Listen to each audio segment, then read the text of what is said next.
You're listening to Convenience Matters, brought to you by Next. Welcome to Convenience Matters. My name is Jeff Leonard, and on Convenience Matters, we talk about things that matter to convenience stores.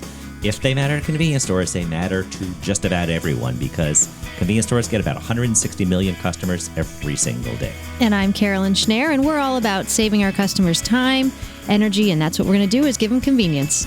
And today, what we're going to talk about is the growth of food service and how do you protect that brand? Because as we grow more food service, as we grow more food service sales and recognition, there's also the chance that you have to maintain that. Then there's different issues to look at when you're talking about food than you're talking about with packaged items. So today, we have two people from Quick Trip, KWIK Trip in Wisconsin, talking about issues related to food. So please welcome Dr. Jay Ellenson, who is Senior Director of Food Regulations and Science Operations at Quick Trip, and Marty Putz, who is Director of Food Safety and Quality Assurance at Quick Trip. Gentlemen, thank you, and welcome. Thank you. So when we talk about food, I think that there are different aspects that people think about when they think about food. They often think about, let's talk about the quality in terms of taste, but there's also the related to making sure that every meal is you've taken the proper precautions so it not only tastes good, but it is good for you. So what are some of the things that Quick Trip does to look at that? Because it's much different than with packaged items. Well, when you really look at food, there's a healthier style or side of food, but when you're looking at the avenue that we're talking about, it really has to do with food safety or food protection. And really when you think about food safety and food protection, you break it into several categories. One is the food safety side of it, preventing it from a chemical, biological, or physical hazard entering into that food product. Then there's food quality. To your point earlier, you said about the taste profile, the colors, is the product what we think it is? And then is that product always the same when you go back to the store and you purchase that product? Then there's another avenue, food security, where we hate to talk about it this day and age, but reality is that people have to make sure that they protect their food and food brand from intentional acts to maybe hurt that brand. And then the last piece of it is food science. It's basically the mechanism to validate or verify that your food products are safe and that the programs or systems you may have put into play to protect that food are actually valid and actually do what they're supposed to do. And that's, at the end of the day, make the product safe and wholesome. Yeah, and one of the things that we know in terms of statistics is 1 out of 6 people every year in this country face some sort of foodborne illness. And I know a lot of times people will just get sick because of a cold or something like that, and they often attribute it to their last meal because you're usually within an hour or so or 3 of a previous meal. So how do you also look at how do you protect your food with telling that story that it wasn't the food that might have caused somebody to think that it was their food? Sure. Well, one of the things that we do, like Jay alluded to, one of the number one goals we have is protecting public health. So that's answering that question of 1 in 6 and trying to address that issue. And then a lot of things that we do, we feel that if we protect our brand, in other words, we do all the steps to ensure that we have the highest quality food. The food safety part will come very easily because we're already protecting the brand because we're making sure we're selling high quality food.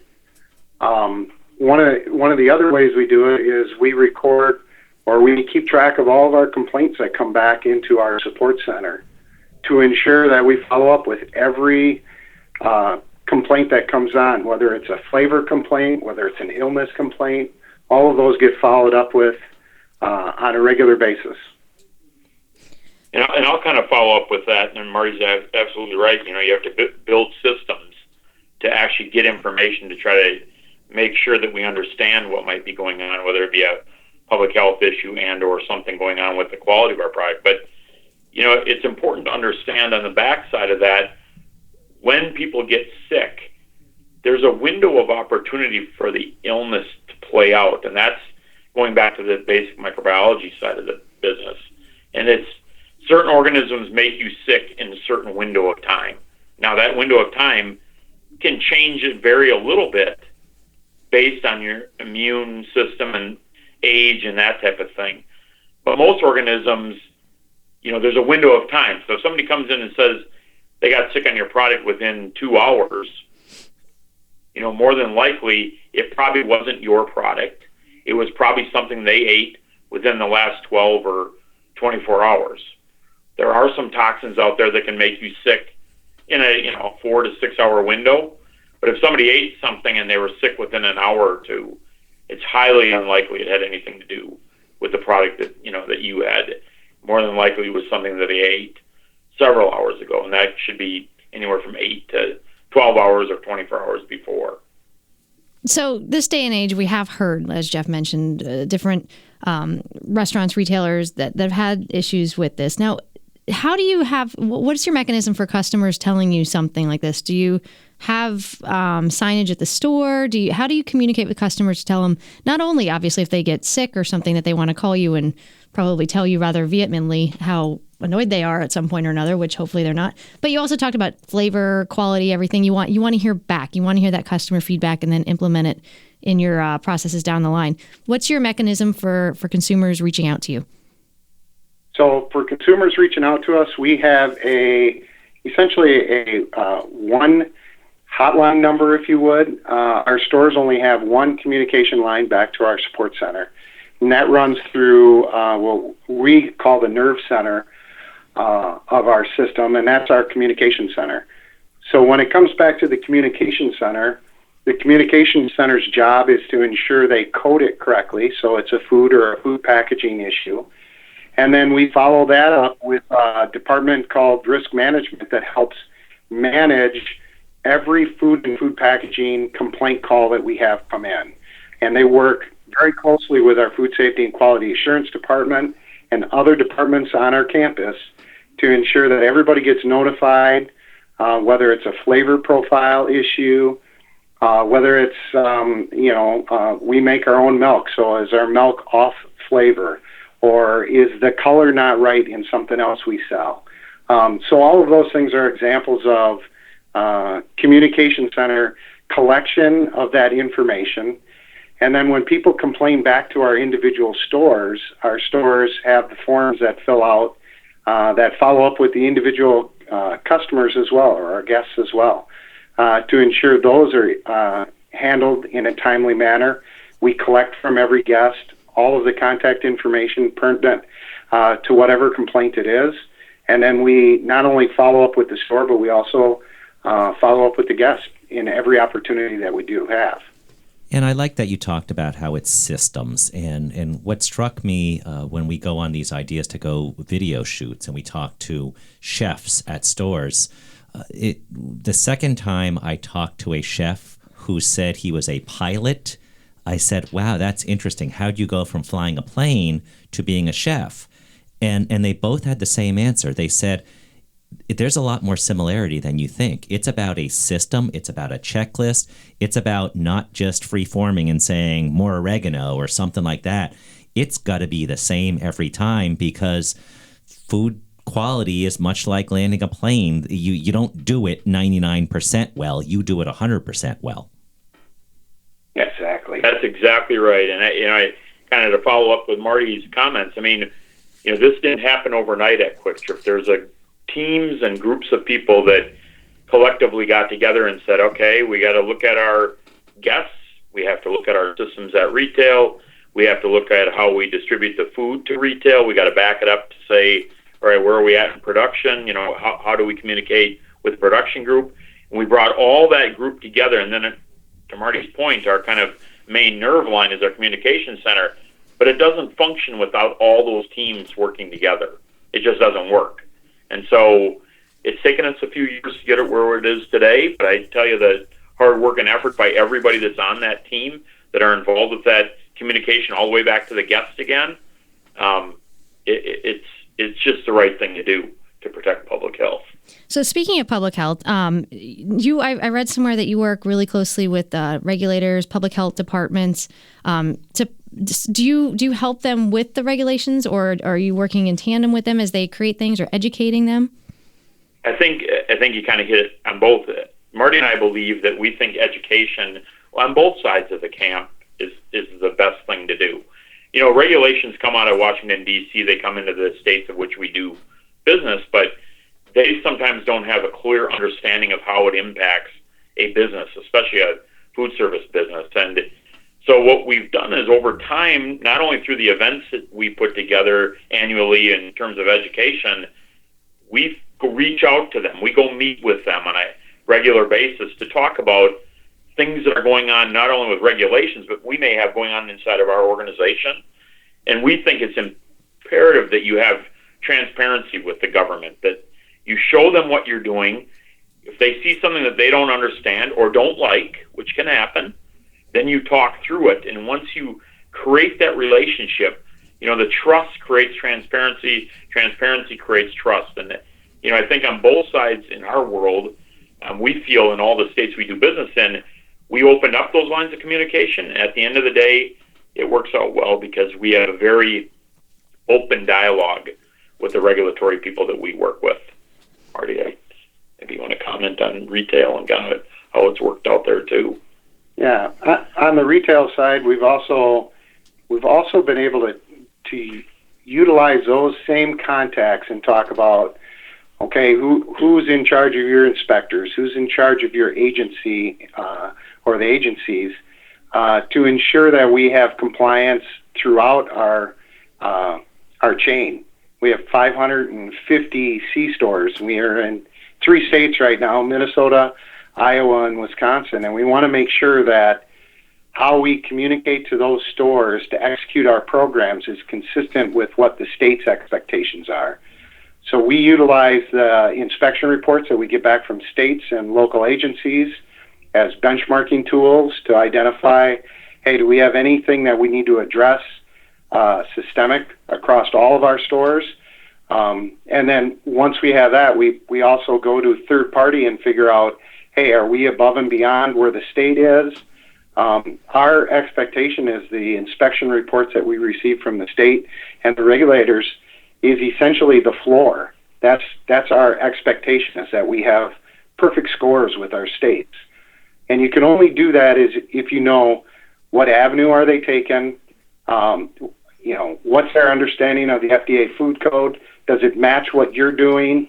Are you consistent with your program? And then, just as Jay said, being transparent with them when we do have issues, figure out how are we going to address it, whether it's a labeling issue, whether it's a weights and measures issue, whether it's a problem that we have in our kitchens, that the kitchen is set up incorrectly. All of those issues come to light, and then you've just got to figure out how do we fix it and how do we move forward so that it's no longer a violation in the state's viewpoint. I was just going to dovetail on that. It's interesting.